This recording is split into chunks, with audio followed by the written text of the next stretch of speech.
Shout out to S Firoz Shakir, Salman Khan, Rahul Kumar Giri, mister single voice.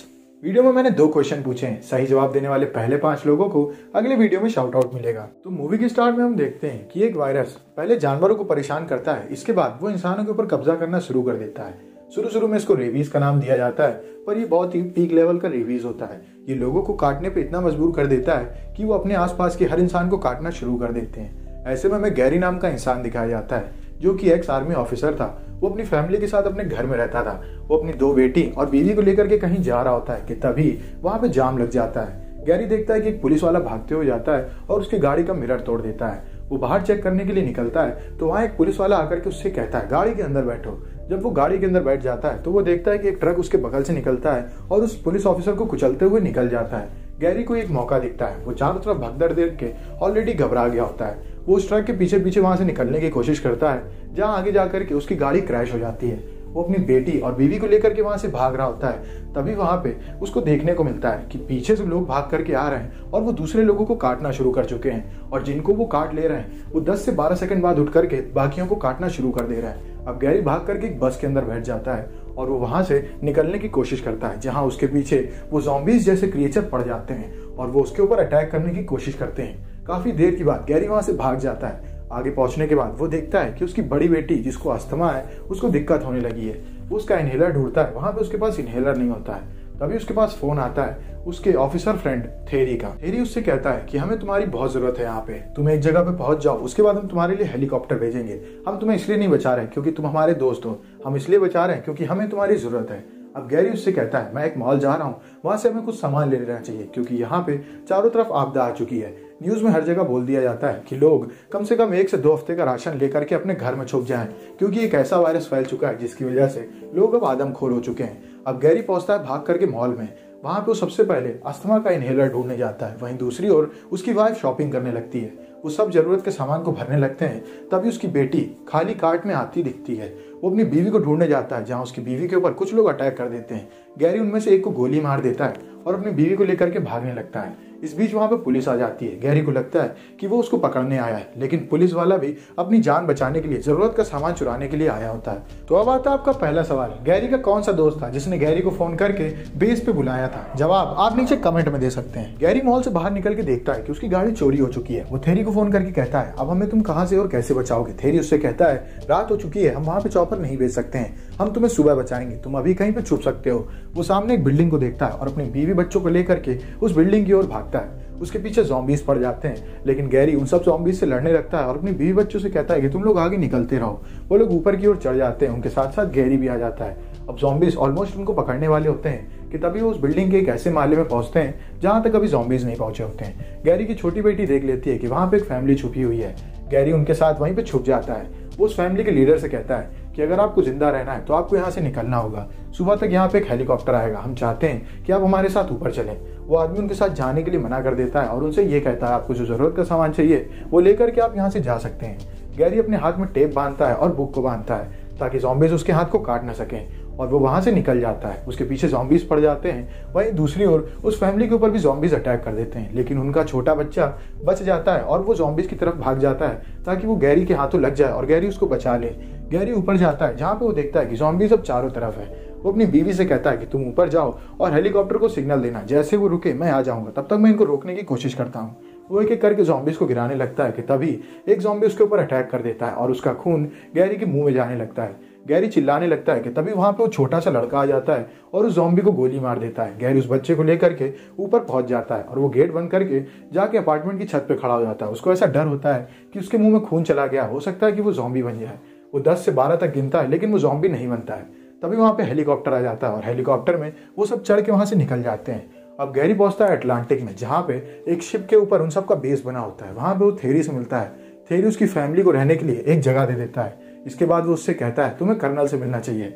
Colonel Gary से कहते हैं कि हमें कोरिया से सबसे पहला मेल आया था जिसमें ज़ॉम्बी लिखा हुआ था, पर हमने उसको पढ़ना जरूरी नहीं समझा। अब हम चाहते हैं कि आप कोरिया जाकर के इन्वेस्टिगेट करें। हमने एक डॉक्टर को ढूंढा है, आपको उनके साथ वहां जाना होगा। गैरी उनसे मना कर देता है कहते हुए कि आपने मेरी जिंदगी स्पॉइल कर दी, मैंने एक आर्टिकल लिखा, इस वजह से आपने मुझे आर्मी से निकाल दिया और मेरा नाम बदनाम कर दिया। कर्नल उससे कहते हैं पुरानी बातों को हमें भूलना होगा। अगर आप यहाँ पे कुछ करने के लिए नहीं है तो मजबूरन हमें आपको और आपकी फैमिली को इस शिप से उतारना होगा, क्योंकि आप हमारे लिए बस एक बोझ रह जाए। हैरी जान जाता है कि उसको कुछ ना कुछ करना होगा, वरना ये लोग उसकी फैमिली को यहाँ से हटा देंगे। वो उस मिशन में जाने के लिए तैयार हो जाता है। गैरी टीम के साथ वहां से निकल जाता है। वो जेट में बैठा रहता है जहां उससे मिलने डॉक्टर आता है। डॉक्टर उसको बताता है कि मदर नेचर एक सीरियल किलर है, उन्होंने इस वायरस को बनाया है, लेकिन उनकी सबसे अच्छी बात यह है कि वो पीछे सबूत छोड़ती हुई जाती हैं। हमें उन सबूतों को पकड़ना है और इस वायरस की कमजोरी हमें इस वायरस की ताकत में मिलेगी। गैरी उसकी बातों से काफी प्रभावित होता है, क्योंकि वो डॉक्टर सिर्फ 23 साल का होता है, लेकिन लोगों की आखिरी उम्मीद वो डॉक्टर ही होता है। वो लोग पहुंचते हैं कोरिया में, जहाँ पे उनको सबसे पहले मेल आया हुआ था। वहां पे उनके जेट का फ्यूल कम हो जाता है, इस वजह से उन्हें थोड़ा पहले रुकना पड़ता है। ऑफिसर्स बोलते हैं कि हम फ्यूल भर के यहाँ से निकल लेंगे, तभी वहां पे ज़ॉम्बीज आ जाते हैं। ज़ॉम्बीज को देख करके डॉक्टर काफी डर जाता है और वो जब पीछे मुड़ता है तो नीचे गिरने की वजह से उसका सर फट जाता है और उसकी मौत हो जाती है। अब सभी ऑफिसर हैरान हो जाते हैं कि अब वो करेंगे क्या, क्योंकि वही उनकी आखिरी उम्मीद थी। ज़ॉम्बीज उनको ऑलमोस्ट पकड़ने वाले होते हैं कि तभी वहां पे आर्मी की एक बटालियन आ जाती है और उन सभी ज़ॉम्बीज को गिरा देती है। और वो गैरी और बचे ऑफिसर्स को लेके अपने बेस में पहुंचता है। वो ऑफिसर उनसे कहता है, तुम ठीक जगह आए हो, यहीं से सबसे पहले ये वायरस शुरू हुआ था। यहाँ पे एक डॉक्टर काम करता था जो एकदम से लोगों को काटना शुरू करने वाला था और उसने सबको काटा, बाद में उन सबको जला दिया गया। गैरी देखता है कि उस रूम में 7 से 8 लाशें हैं जो कि जली हुई हैं। वो पूछता है यहाँ पे कोई बचा था क्या? तभी एक ऑफिसर वहां पे आके कहता है, मैं यहाँ पे अकेला सर्वाइवर था, वो सब मेरे अगल बगल सबको काट रहे थे पर मेरे ऊपर अटैक नहीं कर रहे थे, मैं नहीं जानता ऐसा क्यों। गैरी उस ऑफिसर को ध्यान से देखता है तो उस ऑफिसर के पैर में कुछ दिक्कत होती है। इसके बाद वो ऑफिसर उनसे कहता है कि तुम्हें यहाँ पे कोई सबूत नहीं मिलेगा, अगर तुम्हें कुछ जानना है तो तुम्हें यहाँ से कहीं और जाना पड़ेगा। तभी वो देखता है कि वहाँ पे एक CIA एजेंट को उन लोगों ने गिरफ्तार किया होता है। वो कर्नल उनसे कहता है कि ये पूरी तरीके से बेवकूफ है, इसकी बातों पर तुम ध्यान मत देना। गैरी उस कर्नल के पास जाता है और उससे कहता है, आप यहाँ पे क्या कर रहे हैं? CIA ऑफिसर उससे कहता है, मैं यहाँ पे इजराइल से आया हूँ, इजराइल वालों ने इस वायरस का तोड़ ढूंढ लिया है, उन्होंने एक ऐसी दीवार बनाई है जिसके अंदर कोई भी ज़ॉम्बी नहीं आ सकता है और वहाँ पे वो हंसते खेलते रह रहे हैं। ये बात जानने के बाद गैरी को ऐसा लगता है कि इजराइल को इस वायरस के बारे में पहले से कैसे पता था। वो आदमी बताता है कि इजराइल वालों ने इंडिया से संपर्क किया था, जहां इंडियंस ने उसको बताया कि वो लोग किसी राक्षस से लड़ रहे हैं और हफ्ते भर पहले से इजराइल वालों ने दीवार बनाना शुरू कर दिया और सबसे पहले दीवार बना करके वो उन ज़ॉम्बीज से बच चुके हैं। गैरी ये प्लान बनाता है कि वो जाएगा इजराइल में। वो अपने कर्नल से कहता है कि आपको हमारे जेट में पूरा का पूरा फ्यूल भरना होगा, तभी हम यहाँ से जा पाएंगे। कर्नल फ्यूल भरने चला जाता है। गैरी साइकिल से वहां से निकलता है, क्योंकि अगर उन्होंने शोर किया तो वो ज़ॉम्बीज जान जाएंगे और उनके ऊपर अटैक कर देंगे। इस बीच गैरी ने अपनी वाइफ को एक बार फोन किया होता है, उसकी वाइफ फोन नहीं उठा पाती है और वो दोबारा गैरी को फोन कर देती है। फोन बजने की वजह से वो सभी ज़ॉम्बीज उन लोग के ऊपर अटैक कर देते हैं। गैरी अपनी टीम के साथ वहां से भागता है और वो जेट में चढ़ने वाला होता है कि तभी ज़ॉम्बीज उसके सामने आ जाते हैं। इतने में कर्नल अपनी टीम के साथ उन सबके ऊपर अटैक कर देता है और वो गैरी को वहां से भागने का मौका दे देता है। हमें देखने को मिलता है कि इस बीच कर्नल के पैर में एक ज़ॉम्बी काट लेता है, लेकिन कर्नल अपने साथियों से कहता है, तुम सब मुझे गोली मत मारना, मैं खुद अपने आप को खत्म कर लूंगा। और कर्नल खुदकुशी कर लेता है। गैरी वहां से निकल जाता है इजराइल के लिए। तो अब आता है आपका दूसरा सवाल, कौन से देश में गैरी सबसे पहले गया था जहां से ज़ॉम्बीज के नाम का मेल आया था? जवाब आप नीचे कमेंट में दे सकते हैं। इजराइल पहुंचने के बाद वो अपने साथी पायलट से कहता है कि तुम यहीं पे इंतजार करना, मैं आता हूँ। वो नीचे उतर जाता है और वहां पे वो इजराइल के कमांडर इन चीफ से मिलता है। वो उनसे कहता है कि आप यहाँ पे क्या कर रहे हैं। वो उनको बताता है कि हमें इस वायरस के बारे में हफ्ते भर पहले से पता चल गया था, सब लोग इसके ऊपर हंस रहे थे लेकिन मैं नहीं हंसा, इस वजह से आज हम हंसते खेलते रह रहे हैं। गैरी देखता है कि बाहर के देशों के लोगों को भी वहाँ पे इन्विटेशन दिया गया है, क्योंकि यही एक जगह है जहाँ पे इंसान सुरक्षित तरीके से रह रहे हैं।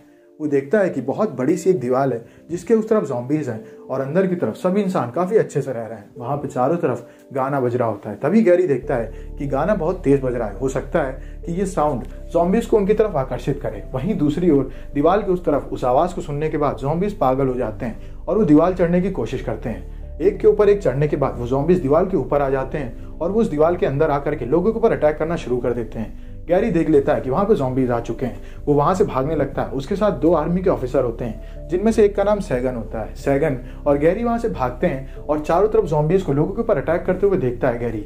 जहाँ पे गैरी को एक चीज देखने को मिलती है कि एक बूढ़ा आदमी वहां पे खड़ा रहता है और उसके पास से ज़ॉम्बीज निकल जाते हैं पर उसके ऊपर अटैक नहीं करते हैं। एक कमजोर सा बच्चा होता है, ज़ॉम्बीज उसके ऊपर से निकल जाते हैं पर वो उसके ऊपर भी अटैक नहीं करते हैं। गैरी को ये सब चीजें काफी अजीब लगती हैं, लेकिन वो वहां से अपनी जान बचा करके भाग रहा होता है। आगे भागते भागते वो लोग एक गुफा के पास छुपते हैं जहाँ पे चारों तरफ तबाही मची होती है।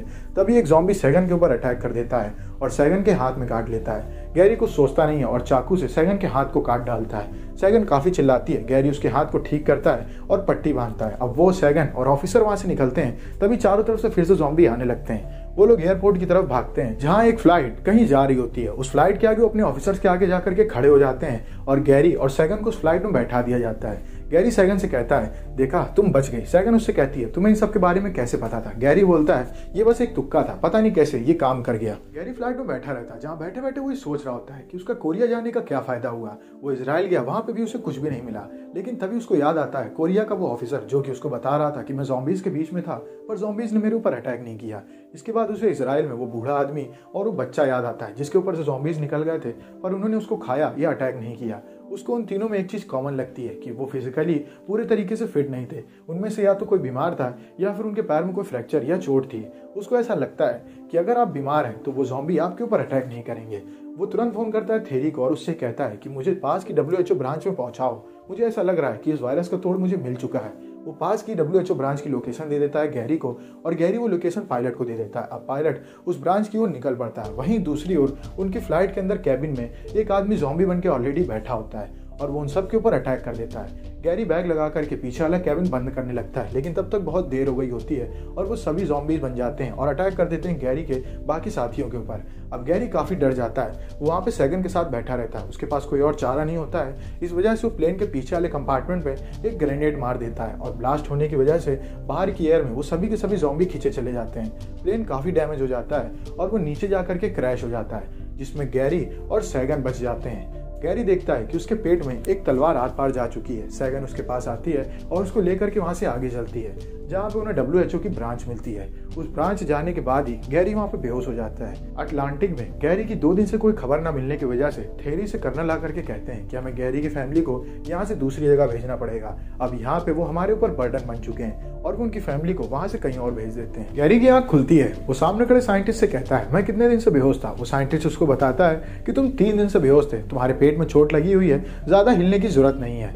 अब गैरी अपनी बीवी को फोन करता है। उसका फोन थेरी उठाता है। गैरी थेरी से पूछता है, तुमने मेरी बीवी का फोन कैसे उठाया? थेरी उसको बताता है कि तुम 2 दिन से कोई जवाब नहीं दे रहे थे, हमें लगा तुम्हारी मौत हो चुकी है। मैंने काफी कोशिश की पर कर्नल ने एक नहीं सुनी और उसने तुम्हारी बीवी और बच्चों को जमीन पर भेज दिया है। अब ये बात सुनने के बाद काफ़ी बुरा लगता है गैरी को, लेकिन उसके पास अब इलाज होता है इस वायरस का। इस वजह से वो जल्दी जल्दी उसको ठीक करने की कोशिश करने लगता है। वो साइंटिस्ट से कहता है कि मुझको इस वायरस का इलाज मिल चुका है। अगर हम इन्फेक्टेड हैं किसी और बीमारी से तो वो ज़ॉम्बी हमारे ऊपर अटैक नहीं करते हैं।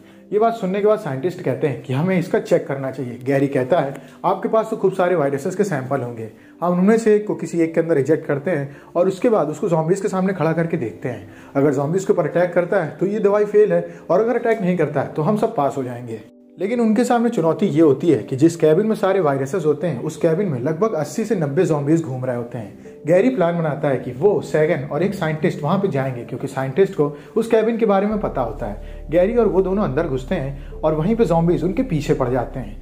गैरी साइंटिस्ट और सैगन से कहता है कि तुम लोग उस कैबिन की तरफ चलो, मैं सभी ज़ॉम्बीज को अपने पीछे लगाता हूँ। ज़ॉम्बीज गैरी के पीछे लग जाते हैं। वो साइंटिस्ट और सैगन पहुंचते हैं उस कैबिन के पास, तभी वहां से सामने और ज़ॉम्बीज आने लगते हैं और वो लोग घबरा करके वहां से भाग जाते हैं। वो लोग वहां से बाहर निकल जाते हैं जहां बाहर निकलने में उनकी साथी उनकी मदद करते हैं। अब उस पूरे से कैबिन के अंदर अकेला गैरी फंस गया होता है। गैरी उस सेक्टर के पास पहुंचता है जहां अंदर वो वायरस होते हैं। उसको उस सेक्टर का कोड नहीं पता होता है। तभी सामने से एक फ़ोन बजता है। वो उस फ़ोन को उठाता है तो स्टाफ की लड़की उससे कहती है कि मैं आपको कोड बताऊंगी, आपको आवाज़ करने की बिल्कुल ज़रूरत नहीं है क्योंकि वहाँ पे 3 से 4 ज़ॉम्बीज ऑलरेडी मुझे कैमरे में दिख रहे हैं। अब गैरी धीमे से कोड डाल करके जैसे अंदर घुसता है उसके पीछे एक ज़ॉम्बी आकर के खड़ा हो जाता है, लेकिन गेट बंद हो चुका होता है। इस वजह से गैरी बच जाता है। अब गैरी जल्दी जल्दी दवाइयाँ उठाने लगता है। स्टाफ के लोग कहते हैं कि अगर उसने लेफ्ट साइड की दवाइयाँ उठाई तो उसको ऐसी बीमारियाँ हो जाएंगी जिससे कि बचना नामुमकिन हो जाएगा।